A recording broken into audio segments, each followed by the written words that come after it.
January 2nd, 1965, Martin Luther King came to Selma. He left no doubt that the Black Belt City would be the new focal point for drastic action to get Negro voters registered.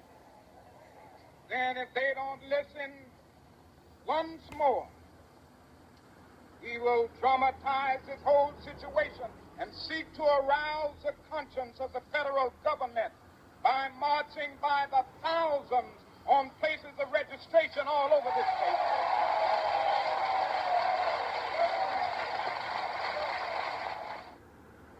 On Sunday, March 7th, state troopers and sheriff's deputies advanced on a column of demonstrators who had planned a 50-mile march to Montgomery, the capital.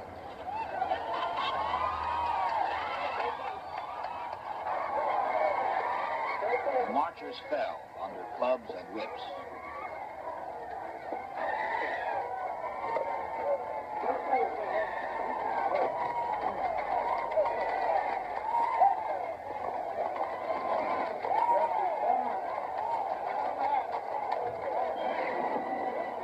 With the cloud of tear gas, Selma ceased to be an obscure southern city and became a symbol.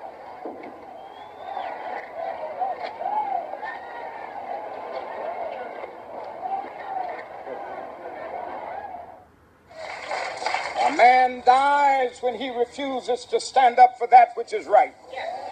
A man dies when he refuses to stand up for justice. A man dies when he refuses to take a stand for that which is true. So we're going to stand up right here amid horses.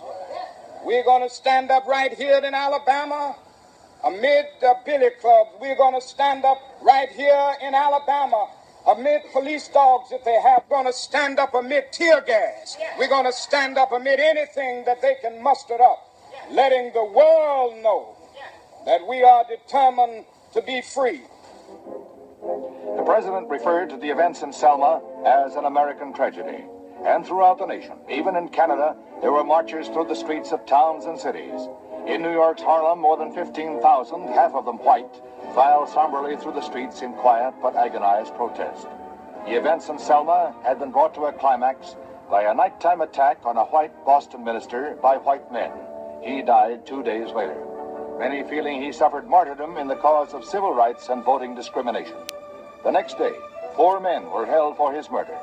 For the Reverend James J. Reeb, the demonstrators write his epitaph with this tribute.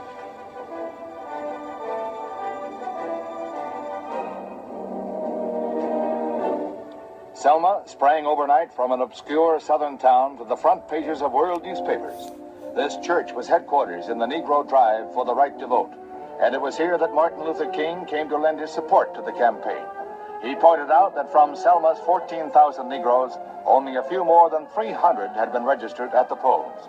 When one group set out to march to the Capitol at Montgomery, the procession was broken up violently by state troopers and sheriff's deputies. Then Dr. King led another contingent through the town.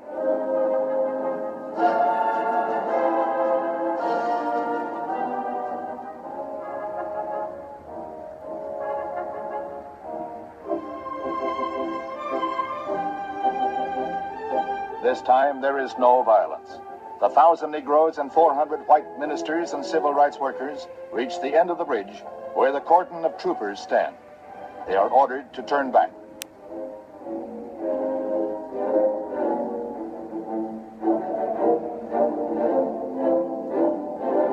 Dr. King confers with the police as the marchers hold their ground. He requests that they be allowed to pray. There are a few minutes of mounting tension.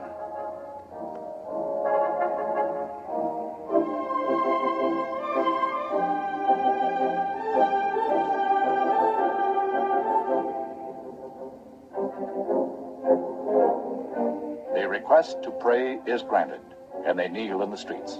Informants say that Dr. King turned his marchers at the behest of the White House, an arrangement that had been made in advance to avoid a confrontation that could only end in bloodshed.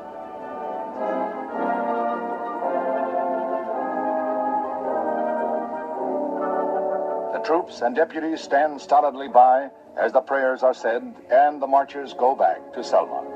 This Alabama town will go down in the history books as a turning point in the civil rights drive. From the halls of Congress to the smallest crossroads hamlet, people can understand the plea that no American can have freedom and justice unless there is freedom and justice for all. In Selma, there is a lesson to be learned.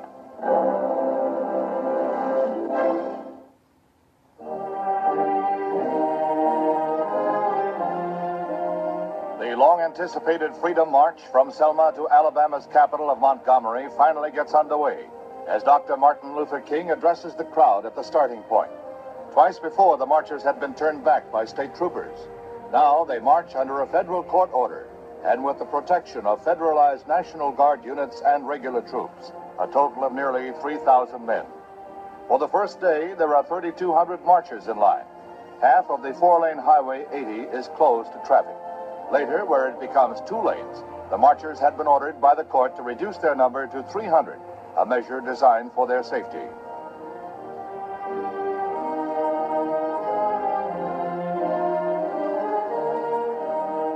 There are a few isolated flare-ups between whites and Negroes, but otherwise the demonstration is peaceful.